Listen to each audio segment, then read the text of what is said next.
Olá, mulher de negócios, como vai você? Espero que bem. Aqui é a Mônica Crespo e estamos no 16º dia de como vencer a procrastinação.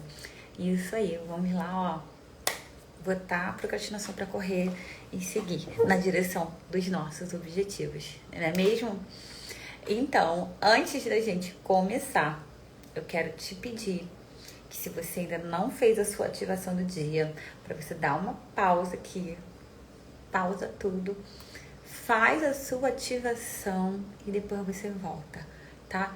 Que a ativação, como eu sempre falo, é uma das ferramentas, é a ferramenta da primeira aula e é uma das ferramentas mais importantes para que a gente consiga direcionar nossa mente e dar continuidade aqui no nosso objetivo, tá bom?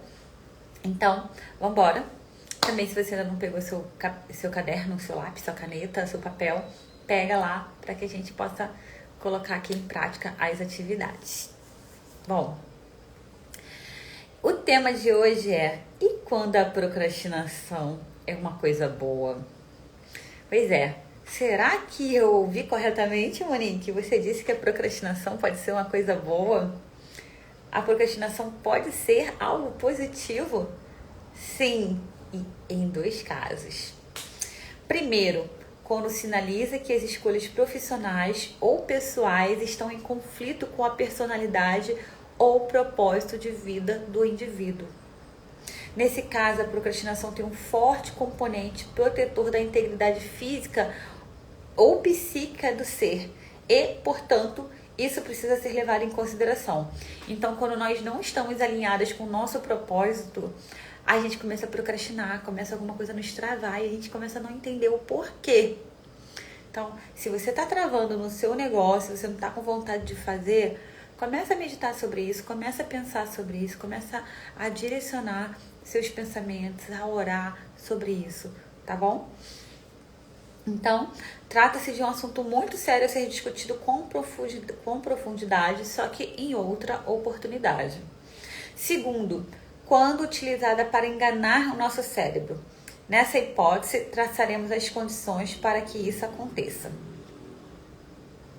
Primeiro, alternância de tarefas. Um bom método para driblar a preguiça. O melhor truque é jogar meus projetos uns contra os outros, procrastinando em um e trabalhando em outro.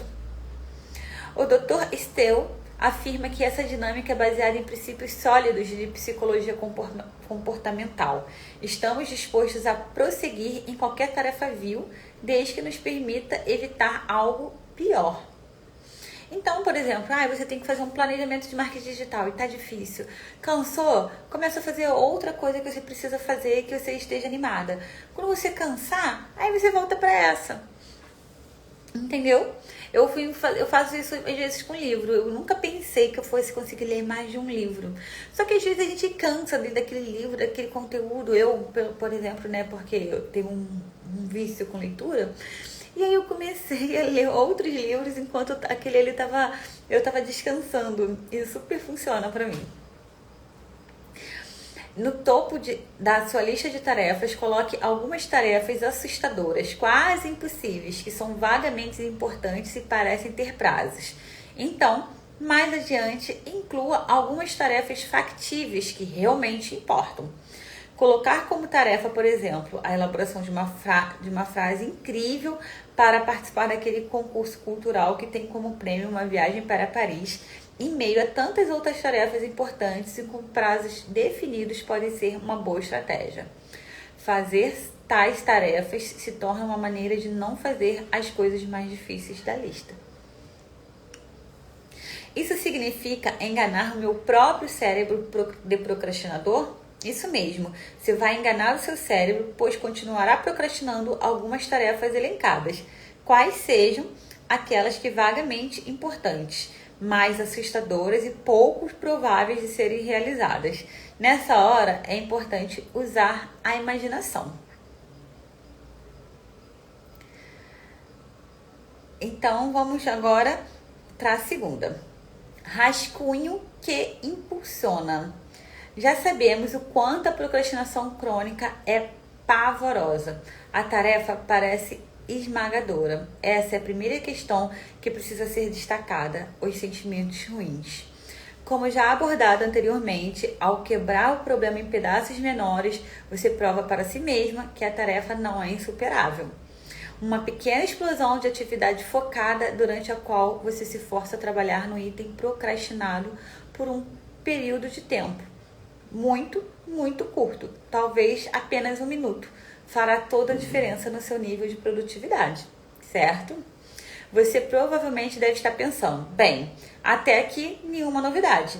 Na prática, quero saber qual é o primeiro passo menos difícil. Essa dinâmica, ainda mais simples que a tática já ensinada de usar apenas 3 segundos para iniciar a ação, em 5 minutos executar a tarefa, consiste em enganar o seu cérebro também. Isso mesmo. Veja bem, para qualquer tarefa procrastinada, a primeira coisa é demorar 1 minuto apenas para anotar as etapas que você precisa cumprir para terminar a tarefa. Faça tudo da forma mais rápida e dinâmica que puder. É importante que você, inicialmente, apenas escreva um rascunho. Liste rapidamente tudo o que precisa fazer, definindo os passos a serem seguidos. Assim, em seguida, quando não há mais nada para detê-lo, porque tudo está definido na sua frente, você apenas começa a trabalhar na sua tarefa automaticamente. Parece algo meio mágico e tem fundamentação científica. Quando você implementa ao menos o primeiro micropasso de 1 minuto no início, o que não significa a execução da tarefa em si, aos poucos a mente começa a obter clareza diante dos desafios. Dessa forma, naturalmente, você seguirá para o próximo passo e, antes que perceba, a tarefa será concluída. Então, as estratégias que a gente tem aqui são 2. Alternar, você pode procrastinar. A partir do momento que você vai alternar, você vai fazer outra coisa que você esteja com mais vontade de fazer naquele momento, e depois você volta para o que é mais difícil. Então você fica alternando entre o fácil e o difícil, tá? E a segunda é fazer um rascunho rápido, sabe, do que você precisa ser feito e colocar em prática.